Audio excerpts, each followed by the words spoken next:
The next panel is led by no one less than Scott Hubbard.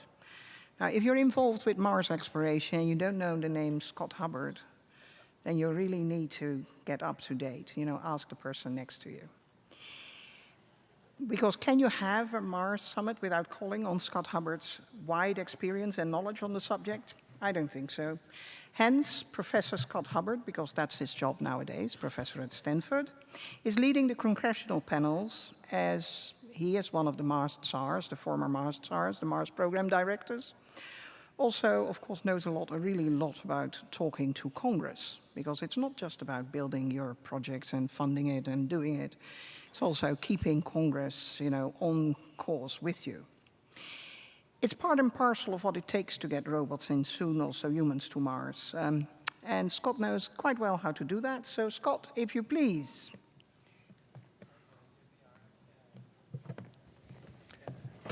Good morning, everyone. We've got an excellent congressional panel for you this morning.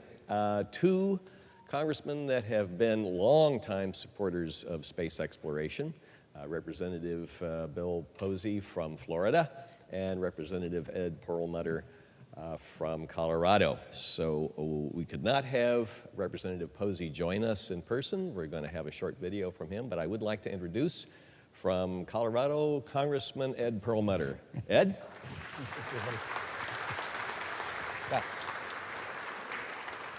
So let's sit down before we begin our fireside chat. I would like to ask them to play the short message from Representative Posey. Please go ahead with that. Thank you for inviting me to speak with you today at the Humans to Mars Summit. And thank you for all your support and your interest in space exploration, and for your efforts to push our space program to new limits with the goal of sending humans to explore Mars. I was 15 years old when Kennedy delivered his famous address declaring America's intention to go to the moon. Like so many Americans, I was inspired by the President's call, and I wanted very much to be a part of it. My goal was to put my fingerprints on the rocket that carried men to the moon. As a young man, having grown up on Florida's Space Coast, I had the unique opportunity of working on the Apollo program as an inspector with McDonnell Douglas. It was an exciting experience, and I'm humbled to have been a part of it. Since our space program's inception 60 years ago, we've accomplished so many challenging feats, such as landing humans on the moon and returning them home safely, building space shuttles to test the limits of human spaceflight, prolonged robotic exploration of Mars, launching a space-based telescope that can see far beyond our galaxy, and conducting scientific research on the International Space Station. Just a few short years ago, we had our first up-close look at Pluto, and soon we may see what lies beyond. It certainly is an exciting time for space exploration. More and more commercial space companies are popping up with new ideas and bold missions of their own. The President has reconstituted the National Space Council with Vice President Mike Pence as chair. The Senate just recently confirmed a new NASA administrator. Now, NASA will have the leadership and direction it needs to move forward with a bold new mission for human exploration. I've always believed that NASA must have a bold mission, and sending humans to explore Mars should be the goal. Now, it's time to start that journey. May God bless you and all the great work you're doing, and may God continue to bless our great nation, the United States of America. Let's thank Congressman Posey.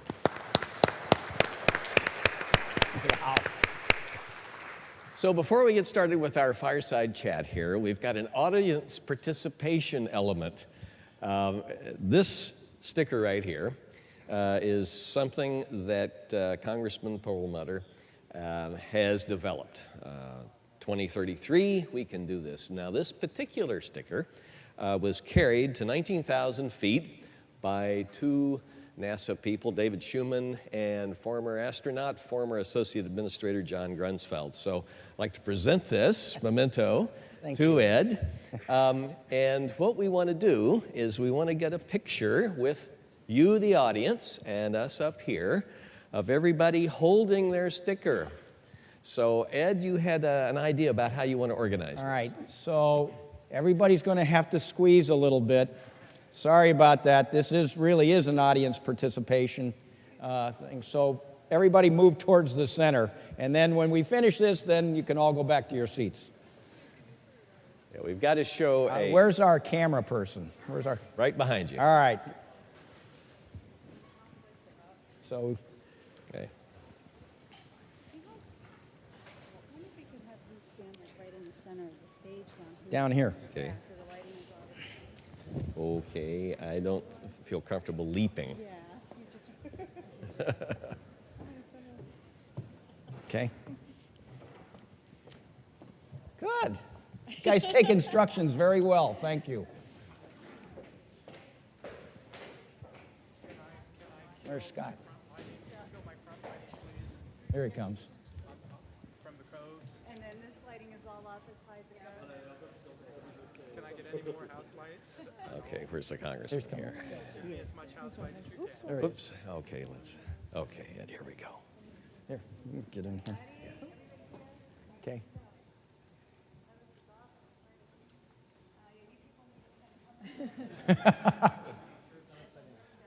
Say Mars. Mars. We can do this. Yes. Mars, we can do this. Let's go Mars! Go Mars!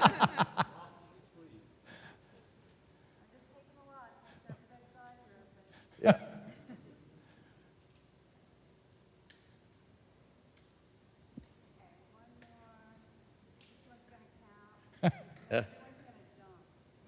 We're going to jump? Yeah. No.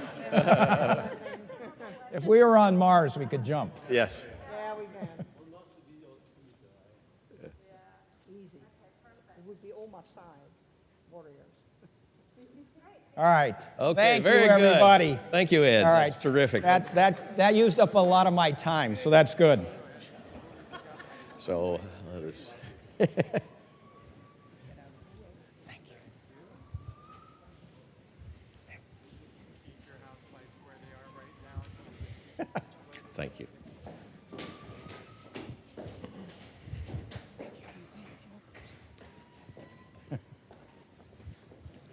Speakers coming back out on stage. Hey, We're thanks back. everybody for that. It'll be a memento when on October 6, 2033, we land. I'll be 85, and we'll have a picture of that. So let's talk a little bit more about Mars, Ed. Okay. I was really impressed with We Can Do This. I have to say I give a lot of lectures, and the last slide I always use is a Mars base with We Can Do This. So either great minds think alike, or we both got the same vision. Tell us about your vision.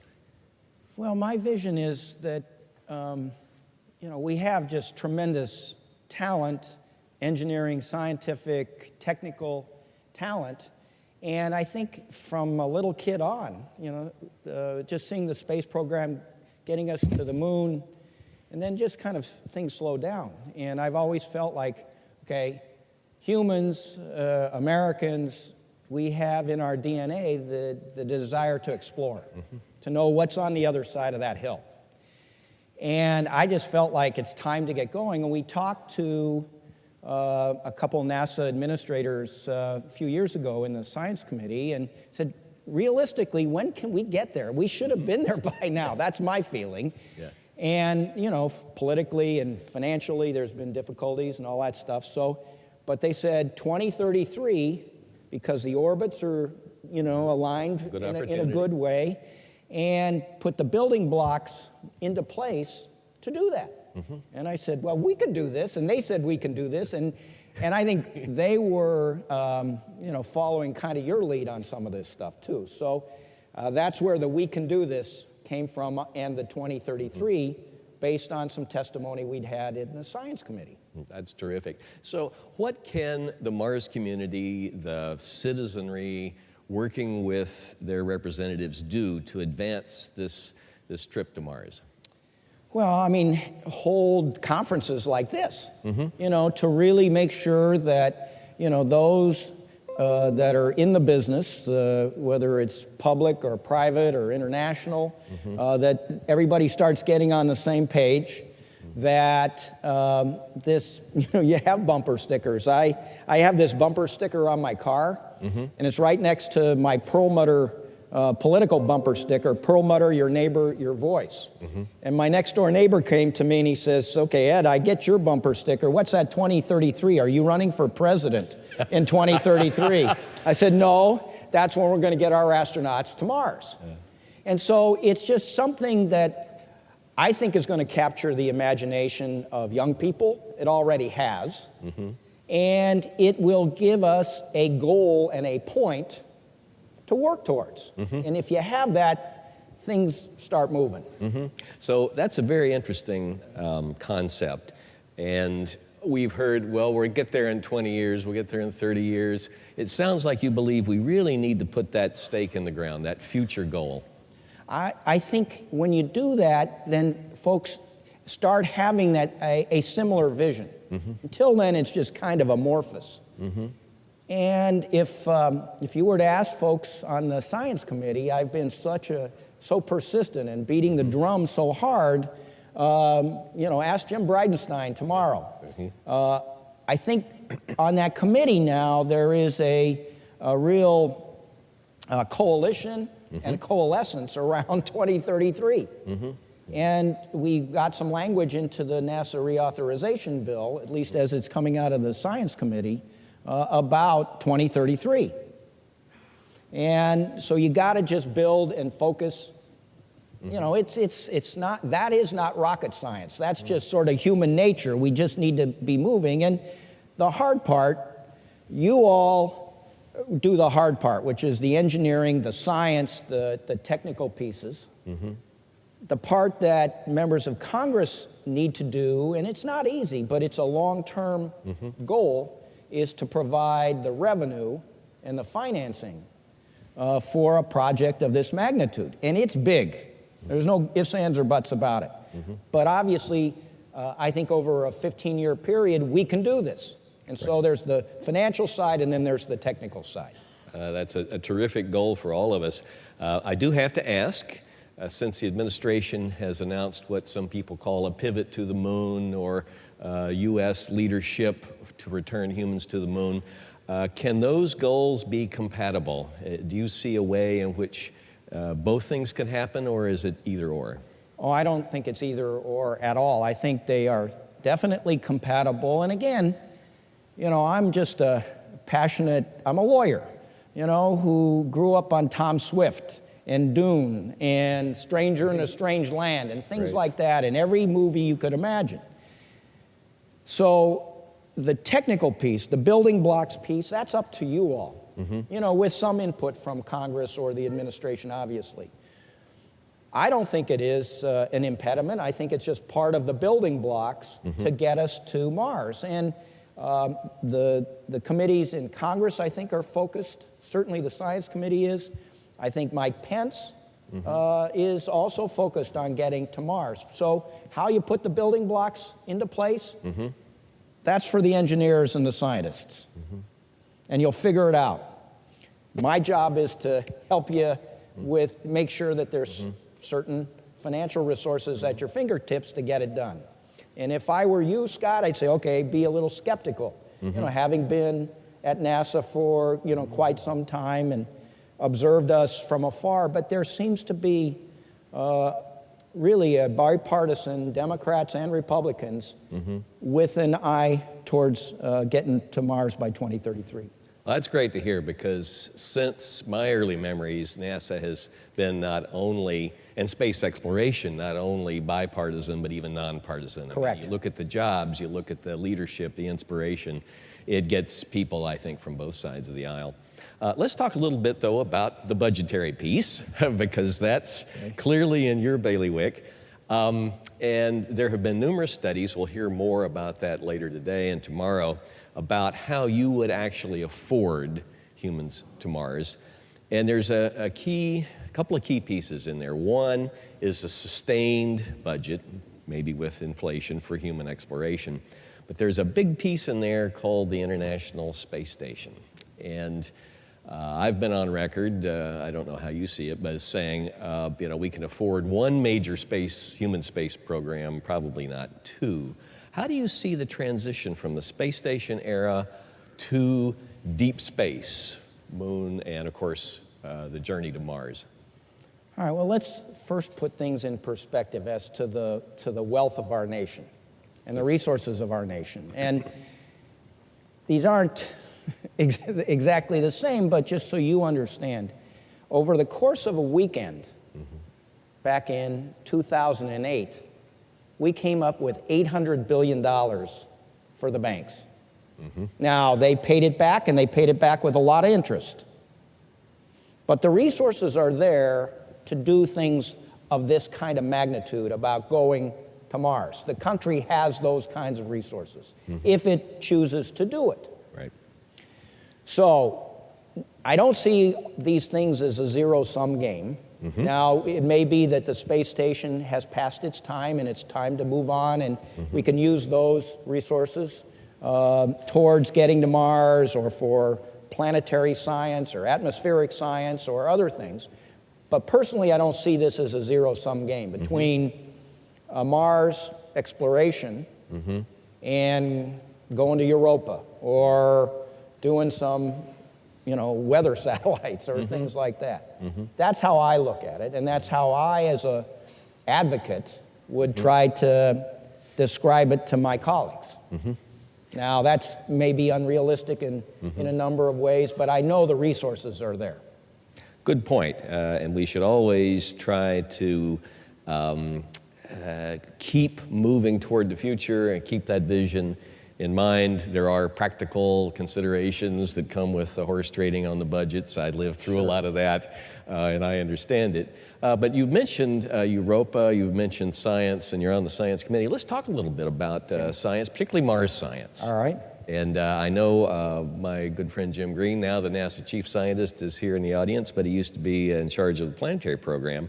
And the next thing that the National Academy of Sciences recommended as the top two priorities were, one, for science, a Mars sample return. Yes. And there's approval now for Mars 2020 to start that. And the mission that's now called the Europa Clipper. Right. And so both of these deal with looking for past or possibly present life elsewhere in the solar system. How do you see the science budget how do you see this community getting support to complete the Mars sample return? Let's start with Europa. Okay. Okay, and then work to the sample return. So Europa is a project that is, again, a big project, couple billion, $3 billion. I don't know exactly the amount, but we got to better be around two, but yeah. So, but it involves a big rocket and which rocket and those kinds of things. But there is a real champion in the Congress for that project, and that's John Culberson. Right. And that helps. And so he's been able to be there for a long time to assist this project, to see if there's life in whatever oceans are on that moon. The Mars sampling project, same kind of thing, but it's part of a bigger package, which is Mars. Right. And so again, from my point of view, that's a building block towards our goal of humans on Mars by 2033. Okay. So that would be, part of this bigger goal. Now, obviously, it's an important in and of itself for science, but it's also part of a bigger package. That's a very good point. The Academy Decadal Survey, which I got to serve on the steering committee, was focused on the science piece, which is getting those samples back and trying to understand if we saw the fingerprints of life in there. But if, as you say, we step out to the bigger picture of exploring Mars, I've always thought, and I don't know if you agree, but it would be good to have a robotic demonstration of going there and coming back, before we send people there, Yes. just to show that we know how to do this. Well, I think one of the biggest tasks and one of the most difficult pieces here is for the doctors and the biologists to make sure that our transportation to and from that planet is as safe as possible. Certainly not without risk. Any space travel is going to have risk. But part of what NASA is so good at is to minimize that risk. And obviously, getting there and back robotically will be very important. I don't know exactly whether there will be individuals on the space vehicle, whether it's Orion or something else that transports the samples back, but it will be part of learning and protecting, to the degree we can, our astronauts. That's an excellent point. And since we've talked a little bit about space transportation, let's talk about the other new participants in this enterprise. You know, when you and I were kids, there was NASA, Right. period, and their contractors. Now you've got disruptive, some people believe, entrepreneurs like Elon Musk and SpaceX and Jeff Bezos and Blue Origin and so forth. And it's my understanding that there was a bill just passed in the House that is attempting to define a little better this ecosystem on space entrepreneurship. What can you tell us about that? So we just passed out of the House a space commerce bill. And to try to put a little more meat onto the bones of our some space treaties we've entered into.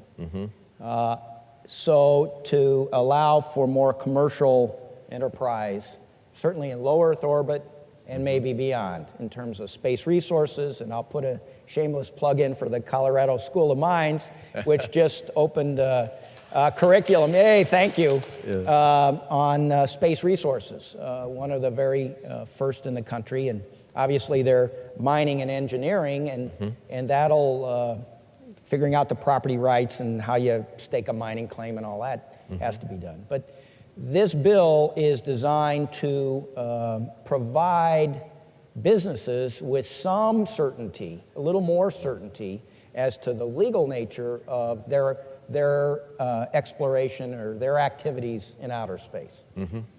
And I think that in order to keep pushing the frontier of space exploration with entrepreneurs, that's a necessary ingredient. If they don't know if they're going to be able to make money or not make money, the investors are more reluctant. Correct. And so you want to take, there's plenty of technical risk. Yes. So you want to also try to minimize the legal risk, if you will, and who can jump a claim and things like that, kind of Wild West type of things. But the other part of this is, as we add this commercial expertise, I think it only helps us nationally and internationally. Because however we finally come up with the partnership to get to Mars, I'm certain it's going to be international partners, and it's going to be a public-private kind of enterprise.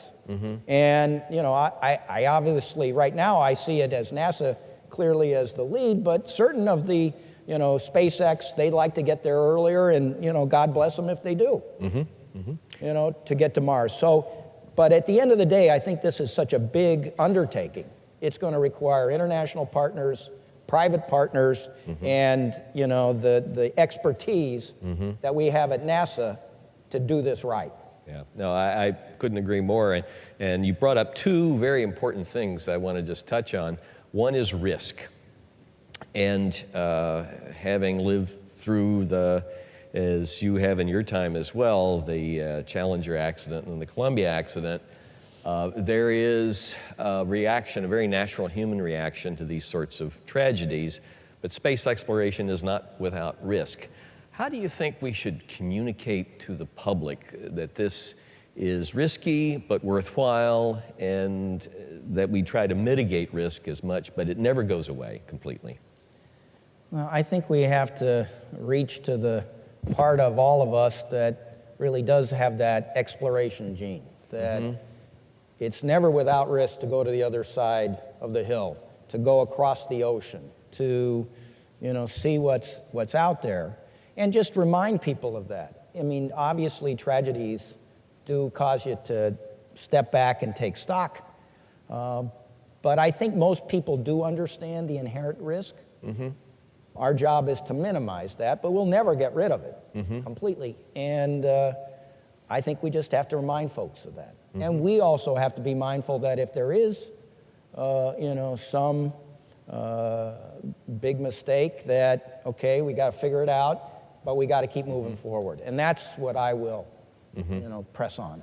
Yeah, that's good to hear, because in my years with NASA, one of the things that you would talk to your colleagues about is not wanting to appear in front of a congressional committee if there was a problem, but you can't explore space without taking some risk. You just try to not take foolish risk. Right. Let's talk about international collaboration a little bit and the role of U.S. leadership.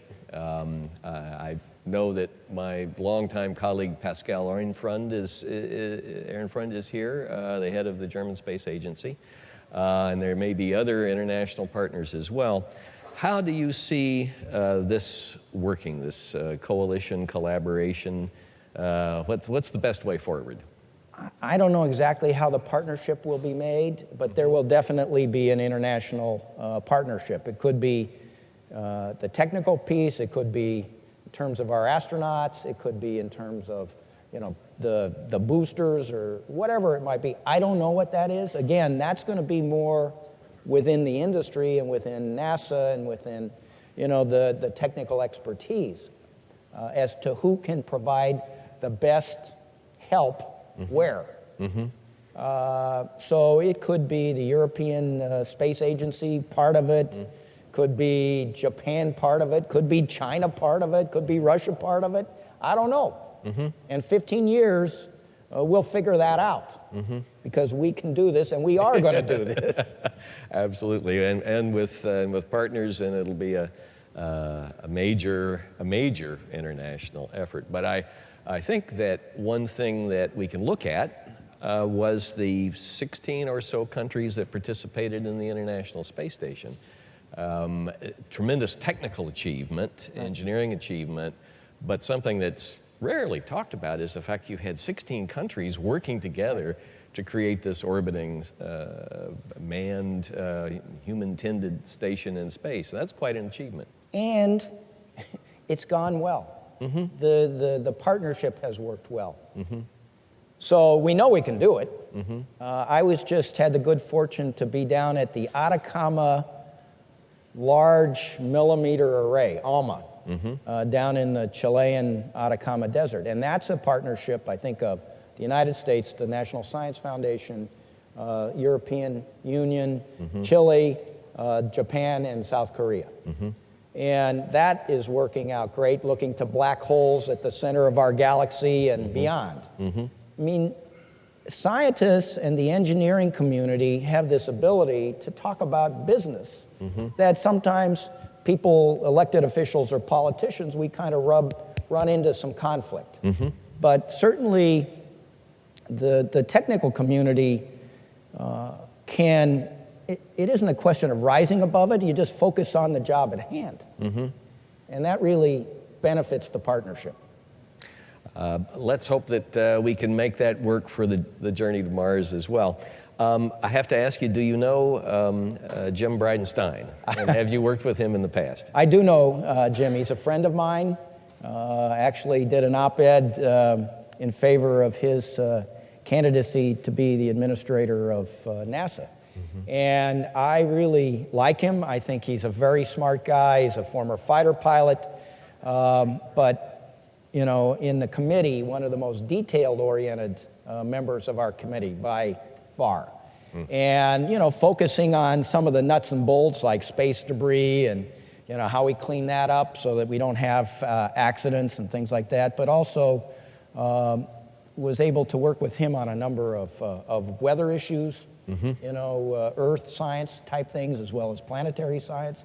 I look forward to his lead for the agency. That's good to hear. I'm glad to hear that because I knew that he was probably a colleague of yours, but I didn't know how well you knew each other. Yeah. Well, we've got just a couple minutes left, and I passed by Jeff Faust, one of our leading space reporters here, and whenever I would get interviewed, he'd come to the end and say, "Now, is there anything I forgot to ask you?"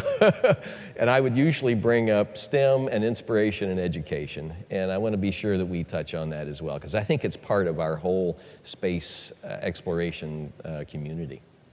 Well, I think that there is really a renewed emphasis and interest in STEM studies, if you will. My wife is a high school math teacher back in Colorado, and a lot of interest in math, which is pretty, not remarkable, but it's gratifying. I think the University of Colorado has seen a number of their engineering courses just really begin to explode, you know, whether it's in communications and apps and that kind of stuff, but also aerospace engineering. And I know at Stanford the same thing is happening, just looking at that. So I believe we're going to have a lot of young people really refreshing and bringing this new interest, enthusiasm, energy to the whole space program. I mean, it's already there. There's just by the numbers of people here today, but I think that that's really good for our future. Well, thank you very much. Let's thank Ed for his words of inspiration. And thank you for agreeing to that picture. Thank you very much. Thanks, Scott.